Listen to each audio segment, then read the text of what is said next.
Bonjour bien-aimés, que le nom du Seigneur soit béni. C'est encore une joie, encore un plaisir d'être là. Et j'espère vraiment que les vidéos passées vous font du bien. J'espère vraiment que Jésus arrive à vous communiquer quelque chose, arrive à vous parler. Je vais confier ce moment au Seigneur. Seigneur, merci pour ce temps, merci pour ce moment.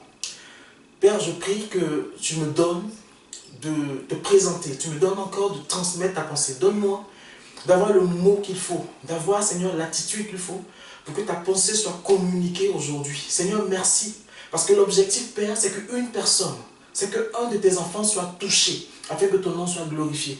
Sois avec nous, sois avec, Seigneur, toute l'équipe, Seigneur, de l'homme de Shaddai, et que ton seul nom soit béni, et que la gloire te revienne à toi et à toi seul. Efface-moi, je m'efface, et je laisse l'Esprit de Dieu, ton Esprit prendre la place, au nom de Jésus. Amen. Bien-aimés, aujourd'hui, je vais parler de quelque chose qu'on sait. Je vais parler de quelque chose dont j'ai déjà parlé dans une vidéo. Dans la vidéo, quelle est la source de ta foi? J'ai parlé de la foi. Mais aujourd'hui, l'Esprit de Dieu m'interpelle encore sur ce thème de la foi. Avant de commencer, je vais lire le texte d'Hébreux 11:1. Or, la foi est une ferme assurance des choses qu'on espère et une démonstration de celles qu'on ne voit pas. Amen. La foi, c'est une ferme assurance des choses qu'on espère, une démonstration de celles qu'on ne voit pas. On peut la reformuler en ce sens, que la foi, c'est croire fermement à ce que Dieu a dit, s'y attacher et croire que cela va se réaliser. C'est aussi ça la foi. La foi, c'est s'abandonner entre les mains de Dieu et le laisser nous conduire. C'est aussi ça la foi. La foi, c'est croire, quelles que soient les étapes que nous traversons, aux promesses de l'Éternel. Pendant que je traitais de la foi, le Seigneur m'a mis une image. Il m'a dit, les personnes qui ont une déficience visuelle ont une confiance, excusez-moi le jeu de mots, aveugle au chien qui va le conduire. C'est-à-dire qu'ils ont même plus confiance au chien qui va le conduire que d'avoir confiance à leur prochain l'humain. Parce qu'ils se disent que l'humain sera distrait. Or, le chien, il est formaté. Le chien, il est préparé pour conduire un aveugle. Et l'aveugle a appris à communiquer avec ce chien. Bien aimé, l'homme fait confiance à un chien pour le conduire. Et l'Esprit de Dieu est avec toi. La Bible dit que c'est lui qui va te conduire dans les choses. L'homme fait confiance à un chien, mais Dieu n'a pas mis à côté de toi un chien. Alléluia. Dieu a mis en toi, à côté de toi, autour de toi, sur ta vie, son esprit pour te conduire. Et il faut laisser l'Esprit de Dieu te conduire. Parce que la foi, c'est ça aussi. C'est laisser l'Esprit de Dieu me conduire. C'est laisser l'Esprit de Dieu me conduire. Bien aimé, quand tu es en Jésus, quand tu veux que ta foi prospère, ferme les yeux. Ferme les yeux sur ta réalité physique. Ferme les yeux sur ce que tu vois. Et laisse l'Esprit de Dieu te conduire. Parce que lui, il ne va pas se tromper. Lui, il ne va pas se tromper. Il va te conduire vers le chemin qu'il a tracé pour toi. Je veux te dire, bien-aimé, aujourd'hui, d'avoir la foi. Je veux te dire, bien-aimé, aujourd'hui, de croire que Dieu va te conduire vers la destinée qu'il a prévue pour toi. Amen. Ce thème de la foi m'a interpellé. J'ai tellement de choses qui me viennent à l'esprit. Je ne sais même pas si je pourrais tout dire. Samedi dernier, on était en réunion de prière. Parce qu'on a une réunion de maison qu'on a commencé il y a 1 mois. Et le frère Ruffin a donné un message. Bien aimé, c'est basé sur Isaïe, sur le texte d'Isaïe 54. Et puis ça a arrêté sur le verset 17. Où il est écrit que toute âme forgée contre toi sera sans effet. Mais la Bible dit plus haut, à partir du verset 11, que le forgeron va fabriquer des armes pour t'attaquer. En fait, le Seigneur te dit qu'il n'a pas dit que les armes ne vont pas venir contre toi. Les armes vont venir contre toi. Mais il te dit que ça sera sans effet. Et le frère a dit qu'en fait, on a la foi parce qu'on voit ce que Dieu fait. C'est-à-dire que j'ai la foi que ça va aller aujourd'hui parce que je travaille. Et que quelle que soit la situation, un salaire va rentrer. J'ai la foi que quelle que soit la situation financière que je rencontre, en fin de mois, ça va aller parce que l'argent va rentrer. Mais si Dieu te dit pour X raison que l'argent ne va pas rentrer, bien aimé, est-ce que tu as la foi pour croire que le salaire que tu touches, Dieu va pouvoir ça autrement? C'est ça, avoir la foi. Est-ce que tu crois que si pour X raison, surtout dans cette période pandémique là, si ton mari ne travaille plus, ta femme ne travaille plus, est-ce que ta foi sera assez solide pour croire que vos 2 salaires, Dieu va pourvoir autrement? Alléluia. C'est ça, avoir la foi. Je vais prendre un exemple. La Bible dit en Luc 9, 13, donnez-leur vous-même à manger. Mais il répondit, nous n'avons que 5 pains et 2 poissons, à moins que nous n'allions nous-mêmes acheter des vivres pour tout le peuple. J'espère qu'avec ce texte-là, on va comprendre ce que je veux dire.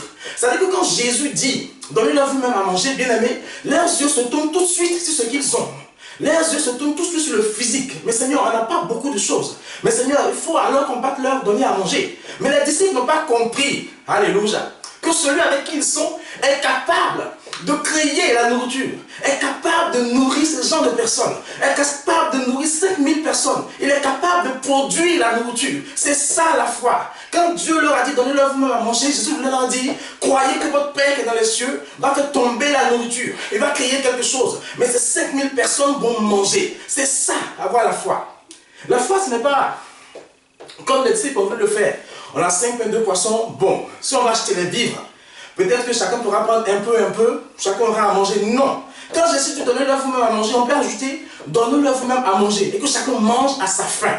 Que chacun mange à sa faim, qu'il soit rassasié. Bien aimé, la foi c'est ça. Dieu va faire au-delà de ce que tu as vu déjà. Au-delà de ce que tu crois. Parce que tu as placé en lui ta foi. La Bible dit que, comment dire, tu peux marcher dans la vallée de l'homme de la mort. Dieu n'a pas dit que tu ne marcheras pas dans la vallée de l'homme de la mort. Tu peux marcher dans cette vallée. Mais bien aimé, nous sommes chrétiens. Quand on est dans cette vallée, on court même, on s'amuse. Pourquoi? Parce que le bâton et la roulette de Yeshua HaMashiach nous rassurent. Alléluia. Je ne sais pas si tu saisis ce que je te dis là. La foi, c'est ça. C'est le bras spirituel que Dieu te donne pour aller saisir dans l'invisible. Ce que Dieu a déjà accompli, ce qu'il a déjà vaincu, ce qu'il a déjà acquis pour toi, pour le ramener dans ton physique. C'est ça la foi, bien-aimé. Je ne sais pas si tu saisis le message. Amen. La Bible dit que la foi, Romains 10, 17, ainsi la foi vient de ce qu'on entend, et ce qu'on entend vient de la parole de Christ. Amen.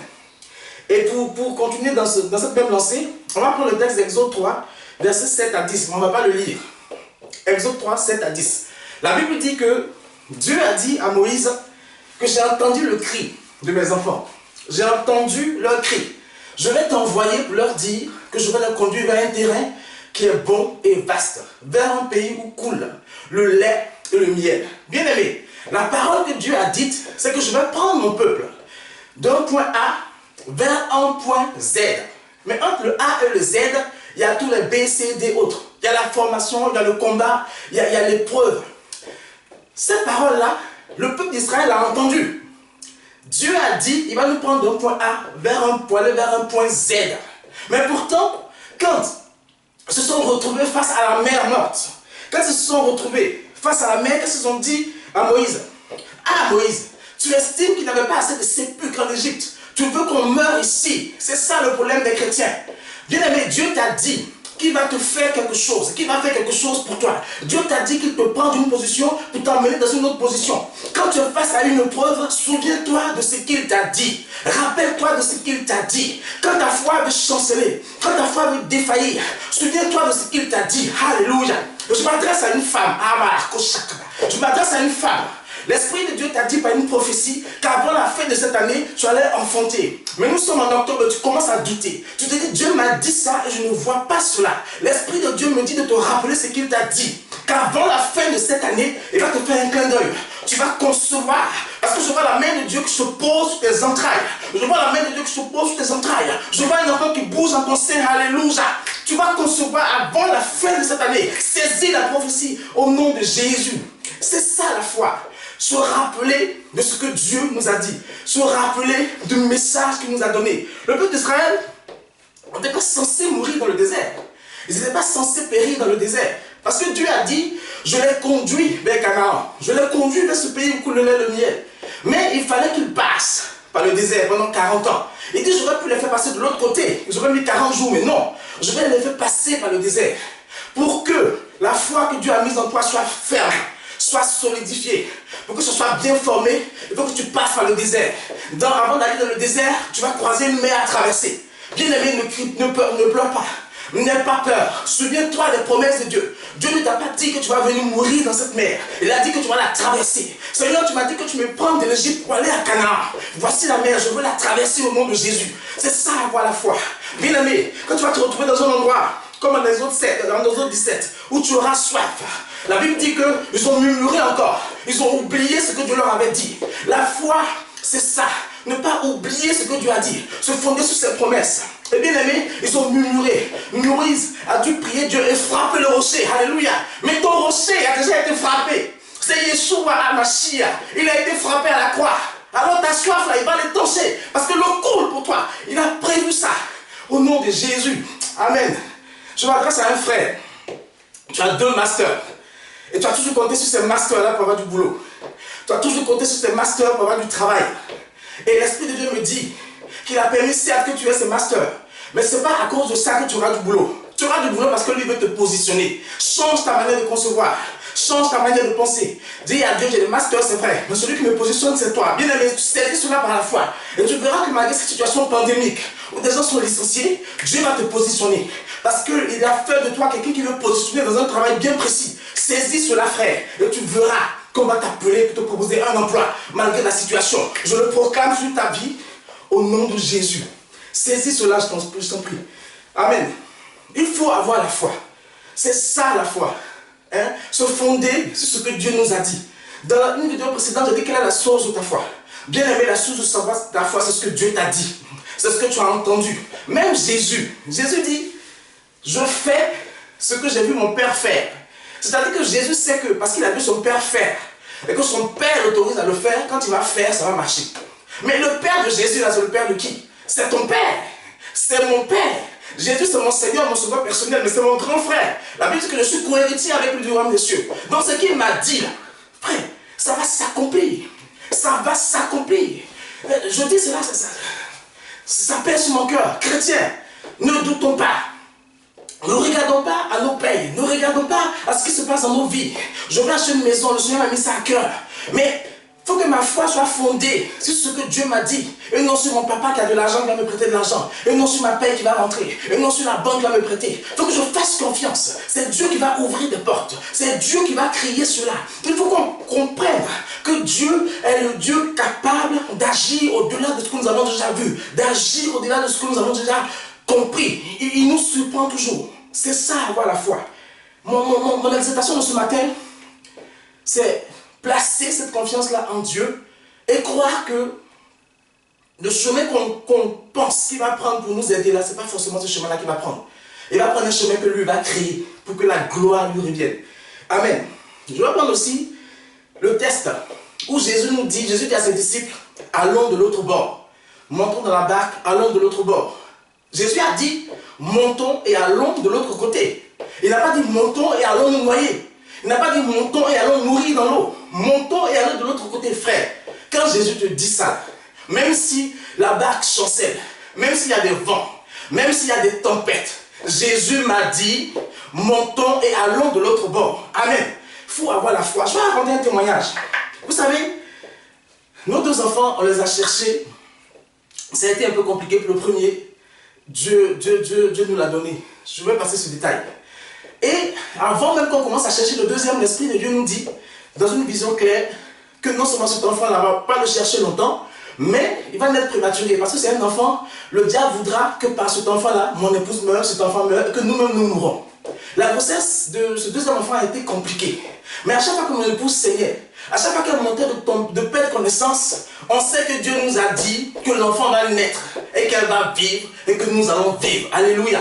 C'était cette parole-là qui nous portait. Bien aimé, le jour de la naissance de mon deuxième fils, mon épouse a perdu connaissance. Je vais employer le mot, ça va vous choquer. On peut dire qu'elle était morte. Mais Dieu ne m'a pas dit que mon épouse allait mourir avec l'enfant dans son ventre. Ce n'est pas ce qu'il a dit. Il a dit l'enfant va naître. Elle va vivre, nous-mêmes on va survivre. Bien aimé, j'ai imposé le meilleur à mon épouse. Pendant que j'étais au téléphone avec le Samuel, j'ai dit Seigneur, elle revient à la vie au nom de Jésus. Seigneur, elle vivra au nom de Jésus. J'ai prié Dieu parce que Dieu n'a pas dit qu'elle allait mourir. Bien aimé, elle s'est relevée. Alors qu'elle venait de perdre, je ne sais pas combien de litres de sang. Elle s'est relevée. Elle était tellement en forme qu'elle ne voulait plus aller à l'hôpital. Les infirmières de Samuel qui sont venues ont dit mais avec le taux d'hémoglobine qu'elle a dans le sang, avec sa quantité de sang, avec ce qu'elle a perdu, elle aurait dû ne même pas se relever. Mais ça, c'était la gloire de Dieu. Elle s'est levée, elle est allée à l'hôpital. Dans l'hôpital, on l'a plongée dans le coma parce qu'elle perdait encore du sang. J'ai dit, Seigneur, tu as dit qu'elle vivra. J'étais assis de la salle, bien aimé. Et puis je sentais la paix de Dieu monter en moi. Et puis l'Esprit de Dieu me dit, elle vivra, ça m'a suffi. Elle a vécu au nom de Jésus. Elle est vivante aujourd'hui, c'est elle qui filme la caméra. Mon fils aujourd'hui a 6 ans, alors qu'il est passé en réanimation pédiatrique. Bien aimé, c'est ça avoir la foi. Le diable peut s'agiter. Le diable peut faire ce qu'il veut. Ce que l'Esprit de Dieu t'a dit, c'est ça qui va s'accomplir. Parce que la Bible dit que mon Jésus, quand il parle, sa parole, il veille sur elle, afin que ce pourquoi elle est sortie puisse s'accomplir. C'est la seule chose que Dieu s'autorise à mettre au-dessus de lui. Parce que c'est sa parole. Et quand il dit, ça s'accomplit. Amen. Amen. Excusez-moi. Non, parce que l'Esprit de Dieu m'interpelle. L'Esprit de Dieu m'interpelle. Amen. Je vais finir cette exhortation en proclamant la guérison pour un frère. Ça fait des années que tu as mal au dos. C'est comme si ça traverse tout ton dos. Bien aimé, c'est pour un frère. Mais si ma soeur, je pense que c'est pour toi, saisis-la. Quand tu vas regarder cette vidéo, je ne sais pas comment, mais quand tu vas entendre ces paroles, tu vas sentir tout le long de ton dos comme quelque chose te parcourt. C'est la guérison de Yeshua qui parvient jusqu'à toi. Le mal de dos disparaît au nom de Jésus, je le proclame. Je te prie, bien aimé, de saisir cela au nom de Jésus. Que le nom de Dieu soit béni et que votre foi grandisse, que votre foi soit ferme, qu'on voit Jésus. Quel que soit ce que tu vis, quel que soit ce que tu traverses, quelles que soient tes peurs, quelles que soient tes craintes, bien aimé, souviens-toi, il n'a pas dit que tu mourras. Qu'est-ce qu'il a dit? Tu vivras. Amen. Amen. Que le nom de Dieu soit béni. Merci Seigneur. Merci Seigneur.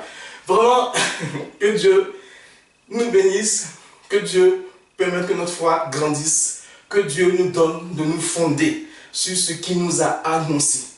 Au nom de Jésus. Merci encore. Si vous avez des questions, n'hésitez pas. Si cette vidéo vous a fait du bien, n'hésitez pas à la partager. Et si vous avez des questions, il y a le mail qui va s'afficher. N'hésitez pas à nous poser des questions. Que le nom de Dieu soit béni et puis on se revoit pour une prochaine vidéo. Amen.